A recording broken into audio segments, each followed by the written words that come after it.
Hello everyone, welcome to this presentation. My name is Fredrik Nordström. So I work for Boehringer Ingelheim, a pharmaceutical company located in Richfield, Connecticut. And today I will be presenting on formation of solid solutions as a key impurity retention mechanism in crystallization. And we're going to be looking at structurally similar impurities and how they actually interact and become entrapped during the crystallization. And this is the work that was done together with Radhavat Terakapipal, Huayu Li, Brian Linehan. A very common issue in the pharmaceutical industry is to control impurities below acceptable levels. These impurities can be anything really. It can be reaction byproducts, can be reagents or starting materials from preceding steps that's just left behind in the synthesis. It could be chiral impurities, it could be even degradation products. So you have a solution sitting at a certain temperature condition and start seeing interaction within the solution itself causing these degradation products to appear. Now, we rely on crystallization routinely as a way to reject those impurities. Obviously there's more purpose than that for crystallization. We also want to isolate an easy to handle solid in sufficient yield. Right? We want to make sure that we control the particle properties, typically the particle size distribution, and we want to control the solid form.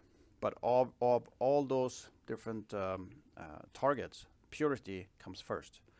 If you don't have purity in a sufficient level, then if we're not meeting specification, we don't really have a product. So unfortunately, the science of impurity purge mechanism crystallization has been, I would say, a little bit underreported compared to many other of those features of crystallization. So for instance, if you look at search for polymorphism or particle size distribution control in crystallization, you're going to find a lot more than when you're talking about impurity purge mechanisms. So what we try to do then at BI is to do a long-term study and trying to really understand and figure out what are the most common impurity purge mechanisms, what actually happens here, and develop practical approaches to identify them. So a simple experimental test to really, figure out this is the impurity purge mechanism that actually happens here in the crystallization. And then once we have that, then we can establish strategies to control impurities in the crystallization. We can make comparisons between compounds and other systems that we've seen before and know exactly what to do going forward. So what are the different impurity purge mechanisms we've seen so far? Well, we only actually seen three. Those are listed here on the slide. So we've seen what's called the solubility limited impurity purge mechanism. That was it's been reported in there's an article right here. And what happens there is you have impurity that's actually it's pretty insoluble in the crystallization solvents, and it starts to crystallize out over time, and you create a physical mixture with the product crystals and impurity particles combined. And the most important factor here that controls the rejection of that impurity is, of course, the solubility. So solubility of the impurity relative to the solubility of the product. And of course, the initial impurity level is also a factor as well. And then we have the second one, which is the focus of the presentation today. It's called the lattice incorporation mechanism. And here we have impurities that become incorporated into the lattice, so integrated within the lattice by forming solid solutions. Okay, now we'll talk more about this as well. And the third one is it's more of a almost mechanical type of entrapment. This comes from the filtration step, and you have impurities that are dissolved in solution, even though you have great rejection, all the impurities are in solution, but now you're going to filter them off. You can't remove all the mother liquor from the filter cake. You always can have some left. So you move this wet cake into a dryer, and of course there's some impurities dissolved in solution within that wet cake, and that of course is retained in the dry product after drying. And then I should mention that inclusions, so impurities dissolved in solvent pockets within the crystals, has been reported as a common mechanism. But I cannot really say that we have seen it in these studies. And I don't really expect that it should be a great source of impurity retention. The reason for that is you don't really have much of a solvent entrapment, more than maybe up to 1.5% during processing. So if you go up to like over 2%, that's very unusual. I think in most cases more that around less than 0.5 or less than that. So in extreme cases, maybe 1.5% or so. So if you then look at the, if you have impurities solved in those solvent pockets, you can do a very quick calculation. You see how much that would actually correspond to. And if you do that little exercise using, for instance, a 5 or 10 volume process, you're not going to see much of a impurity share of the impurities in those pockets. Okay. Okay, so let's focus on solid solutions. And solid solutions really something that happens when an impurity is miscible with the product in the solid state. And you end up with a random distribution of impurity in the crystal lattice of the product. There are two types known. The first one is called interstitial solid solutions. This happens when you have pockets or cavities or voids in the crystal lattice of a product, and those impurities are small enough to fit in those pockets. It's not a common thing for organic compounds. It's more something that happens for metals. So you can imagine if you have iron or cobalt, nickel atoms, they're symmetric, and then you have, depending on the packing arrangement, you will find some small pockets, and if the impurities are small enough, they will just fit in those little pockets. When it comes to organic compounds, it doesn't really happen because they're not symmetric, and there are big floppy rotational bonds and so on, and it's more likely that you end up with a substitutional solid solutions. So that's the second case here. And I put together two pictures here to kind of show the difference between, some examples here. This happens when impurity actually replaces the host molecule in the lattice without changing the overall crystal structure. So you can imagine an example here where you have an impurity that's marked in red here that is a little bit smaller than the product. In that case, you will have a contraction around this point. You're going to have a strain in the lattice moving into this point.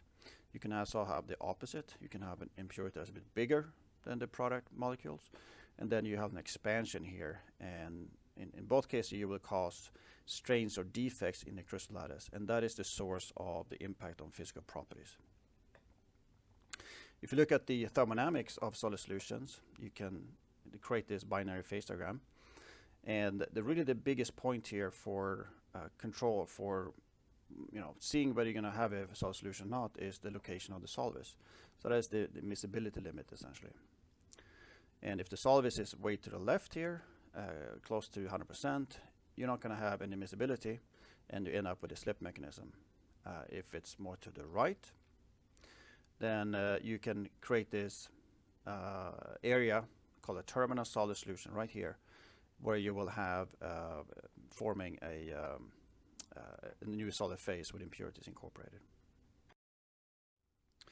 Okay, so in the study we about to present here, we looked at crystallization of a simple compound, salicylic acid, and we just added in structurally similar impurities. So we want to try to keep it as simple as possible, and just changing a small little features here and there on the structure to see what the impact is. We added in these impurities, 11 in total, at 1% each, and then we crystallized salicylic acid through an anti-solvent crystallization, isothermal, room temperature, in methanol water. And we added in about 5% pure seeds. And we pulled samples of the solid and liquid phases throughout the crystallization to track exactly how the impurities are distributed between the two phases throughout the crystallization. And then we filtered and dried the solids, and then we subjected those materials to the so-called slip test, what's been reported in the article listed here.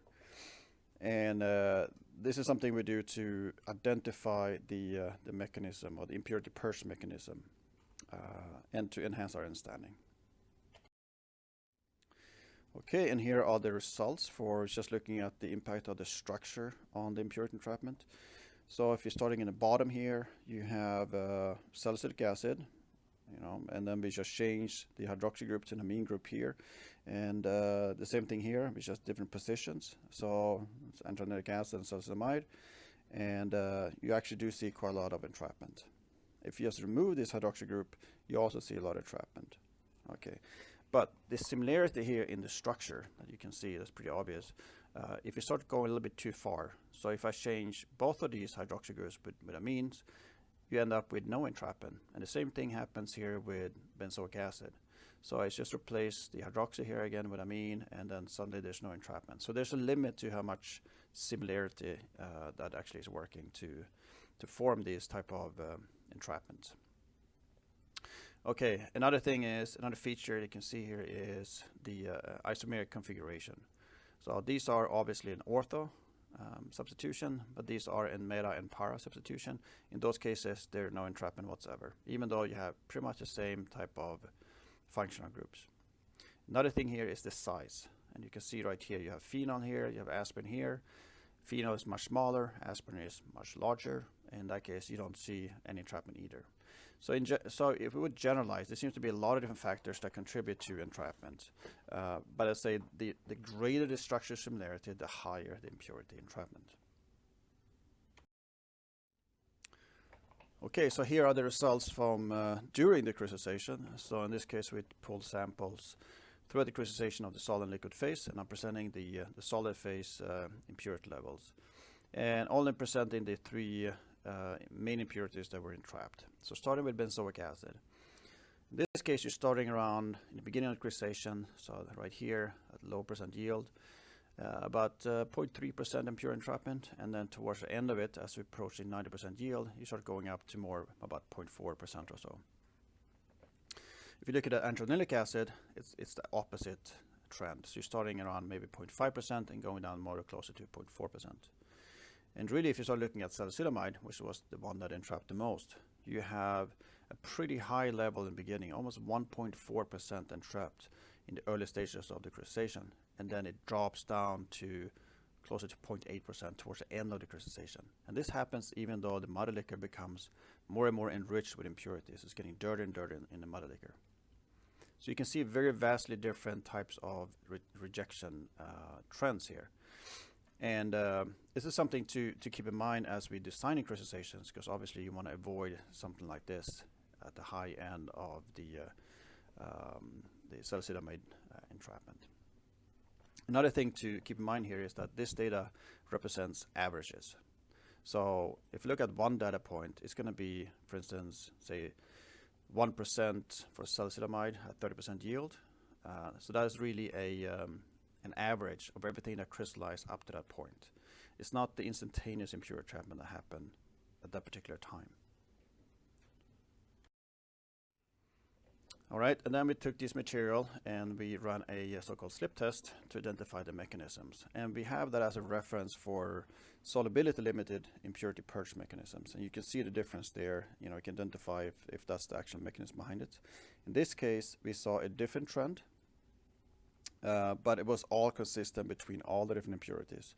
And this extends beyond just this system with salicylic acid, as also happens for pharmaceutical compounds.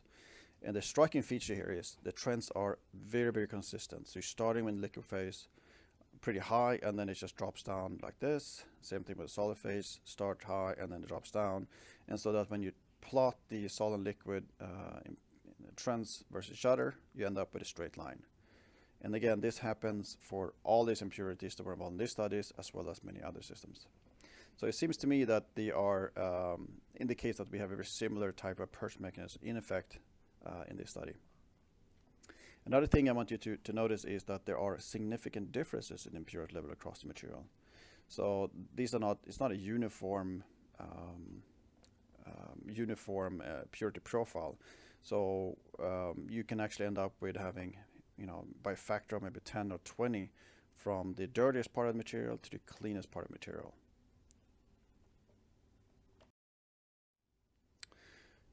Okay, and this is solubility data coming from the slip test. So when we partially dissolve the material at different volumes, we also measure not just the impurity entrapment, the impurity levels in solid liquid phases. We also measure the solubility at these different points. And you can see that starting here at when most of the material is dissolved up, then the solubility is actually very close to the solubility of pure salicylic acid. So very, very, you know, consistent. As we are going to the left in the diagram, now we're looking at the solubility of the more impure material. And here the solubility goes up quite a lot, almost to a factor of 2 difference, so an increase in the solubility by a factor of 2. And this happens at an average purity level of 98.3% in this case. It's not a significant impure system. It's fairly pure still. And yet we see this increases in the solubility. The same thing applies to the crystallinity material. So starting on the left side here, you see that based on the XRPD here, that comparing pure to impure salicylic acid, you see a huge reduction in the crystallinity, in the peak intensity and resolution. And if you look at DSC, you see not as pronounced difference perhaps, but you do see a wider melting endotherm. And it even starts at 5 degrees lower for the impure regions relative to the pure salicylic acid. And you can imagine that you're going to have a distribution of impurities in there that impact the solubility. So obviously you're going to have a wider melting endotherm. So in conclusion, formation of a solid solution is a common impurity entrapment mechanism in the crystallization. And what we find here is that the greater the structural similarity with the purity, the higher the likelihood of forming solid solutions with the product. And when this happens, there could be a significant impact on the physical properties of the product. So solubility starts changing, crystallinity starts changing, going down, and melting properties starts changing. And these are all thermodynamic properties. So obviously these are quite important, especially if you start comparing things like monotropic and anisotropic polymers, where you start measuring the solubility ratio between them. Depending on how much impurities are entrapped and exactly how much you dissolve the material, to really have a good idea on the better characterization of the polymorphic system. So the slip test can be used to identify this type of impurity retention mechanism. We've seen this for salicylic acid here, but we've also seen it for many other cases. And so you can really use that test to get an accurate read on are we dealing with a solubility limit impurity purge mechanism, or are we dealing with solid solutions? And the purity level in this sample that we presented here was shown to vary by orders of magnitude. So one thing that is good to keep in mind here is when we measure impurity levels of materials, we only measure the average value. We don't actually see what the impurity profile is. And with that, thank you so much for your attention. And I'd like to acknowledge and thank you my colleague at BI, and I'll be happy to take any questions whenever that time appears in the AIChE conference. Thank you so much.